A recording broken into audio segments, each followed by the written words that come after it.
자, 이제 51쪽의 실전 모의고사 제8회입니다. 1번. 탄저균이 탄저병의 원인이다는 것을 증명하고자 코의 가설에 적용시킬 때 순서 옳은 것. 코의 가설이라는 것은 뭐냐면 세균 병원설이죠. 특정 세균이 특정 질병의 원인이다.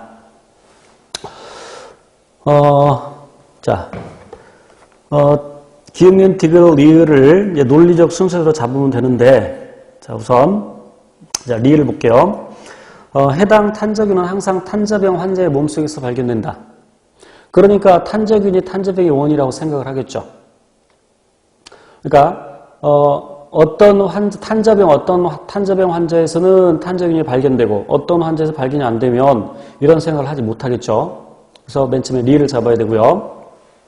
그래서 이제 그 탄저병 환자의 몸에서 탄저균을 뽑아내야 되겠죠.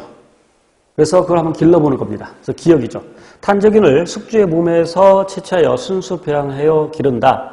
그리고 그것을 배양한 탄저균을 건강한 사람에게 이제 주사해보는 것이죠.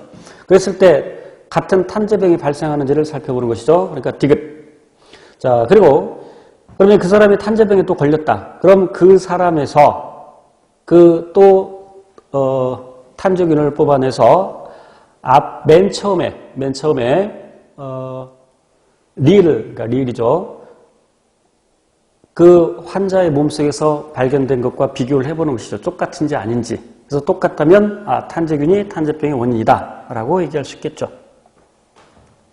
그래서 맨 마지막에 니은 해서 리을, 기억, 디귿, 니은 4번이 답입니다. 2번 고세균이 세균에 비해 진핵세포와 진화적으로 가까운 이유가 아닌 것은 그랬는데, 자, 1번 고세균과 진핵세포 모두 펩티도글리칸의 세포를 갖는다. 이 문장 자체가 틀린 말이죠. 진핵세포는 펩티도글리칸을 갖지 않죠. 그래서 1번이 답이고, 2번 게시아미노산 메티오닌으로서 같죠. 그러니까 고세균과 진핵세포가 같다 이 말입니다. 그런데 세균은 게시아미노산이 포밀메티오닌이죠.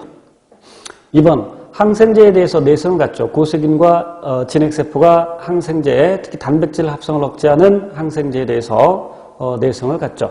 그 단백질 합성을 억제하는 항생제는 70S의 리보솜에 작용하는데, 물론 고세균도 70S의 리보솜을 가지고 있지만 리보솜의 rRNA 염기 서열이 세균 것과는 조금 다르죠.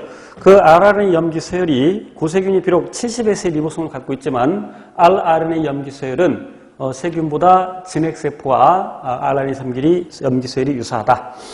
4번 디프테리아에 대해서, 디프테리아는 세균이 분비한 독소인데 고세균과 진핵세포는 이 디프테리아에 대해서 감수성을 갖죠.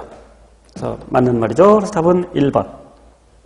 3번 그러면 어떤 생물 EN=4, 그러니까 염색체 4개라는 얘기죠. 정상 체세포와 체세포 염색체 4개입니다. 염색체 이상이 일어난 체세포 가완화를 나타낸 것이다.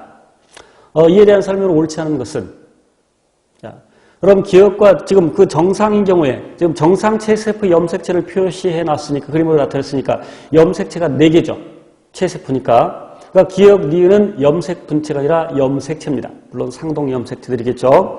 그래서 기억, 다시 1번. 기억은 니은이 염색 분체이라고 그러는데 틀린 말이죠. 염색 분체가 아니라 상동 염색체입니다. 자, 2번.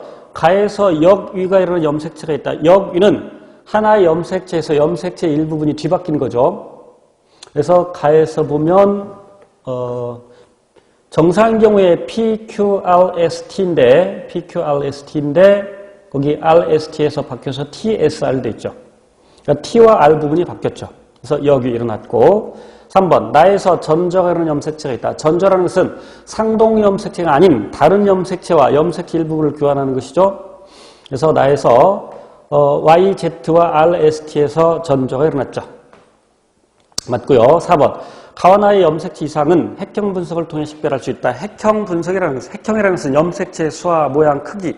그럼 핵형 분석은 염색체 수, 모양, 크기를 조사하는 것이니까 정상 염색체와 비교해서 다른 것을, 정상 세포 염색체와 비교해서 다른 것을 알아낼 수가 있죠. 그래서 4번 맞죠. 답은 1번. 자, 넘겨서 4번. 표는 우리 몸에 있는 세 종류의 근육 A, B, C의 특징과 형태를 나타내고 있는데, 자, A는 골격에 붙어 골격의 움직임을 일으키니까 골격근, B. 소화관과 같은 내장기관을 구성하니까 내장근. C. 심장에서만 발견되는 근육이니까 심장근. 골격근은 구조적으로 가로무늬근이면서 수의근. 내장근은 민무늬근이면서 볼수의근. 심장근은 가로무늬근이지만 볼수의근. 자, 기억. A의 근육섬유는 여러 개의 핵을 가진 세포이다.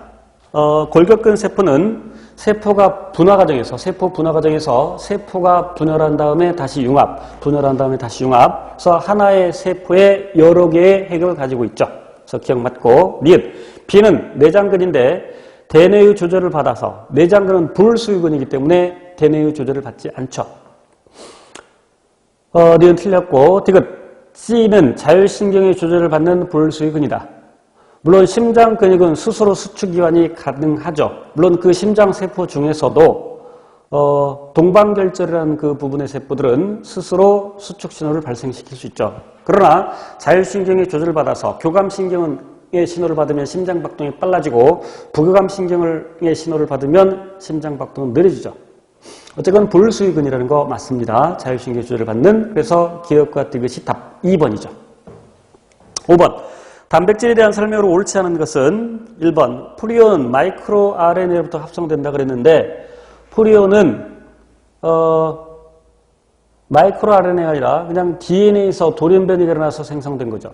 DNA에서 돌연변이가 일어나서 그 DNA 전사에 일어나서 그 mRNA로부터 합성되는 것이죠. 그래서 1번이 답이고, 그래서 프리온이 변형된 프리온이 질병을 유발할 수 있겠죠. 광우병 또는 인간 광우병이라고 하는 크라이츠펠터 야구병 이런 것들을 유발할 수 있죠. 2번. 미토콘드리아는 자신의 단백질 일부를 합성한다. 미토콘드리아의 기원이 호기성 세균이죠. 호기성 세균일 때 스스로 단백질을 합성할 수 있었죠. 그 기능을 지금도 가지고 있다. 그래서 2번이 맞는 말이고, 우리 지난 토요일에 카페 모의고사를 봤는데 몇 번 문제는 기억나지 않으나 미토콘드리아와 엽록체의 단백질 합성 기구는 그 핵과 독립적이지 못하다 그랬는데, 독립적이지 못하다 틀린 말이죠. 독립적이지 못하다는 말은 핵에 있는 정보로부터 단백질을 만들어졌다 이 말이야. 엽록체 미토콘드리아에서. 그러나 엽록체 미토콘드리아 이와 같이 스스로 단백질을 합성할 수 있죠. 그러니까 핵과 독립적이다 이렇게 얘기할 수 있습니다. 물론 엽록체와 미토콘드리아는 모든 단백질을 그들이 스스로 만든 것은 아니죠. 일부 단백질은 세포질에 있는 유리리보솜에서 만들어져서 엽록체 그리고 미토콘드리아로 들어온 경우도 있죠. 그러나 어쨌건 스스로 단백질 합성을 일부 할 수 있다. 2번 맞는 말이고, 3번. 시노펩타이드는 단백질 이동에 관여한다. 맞죠? 시그널 펩티드 얘기하는 겁니다. 그래서 이제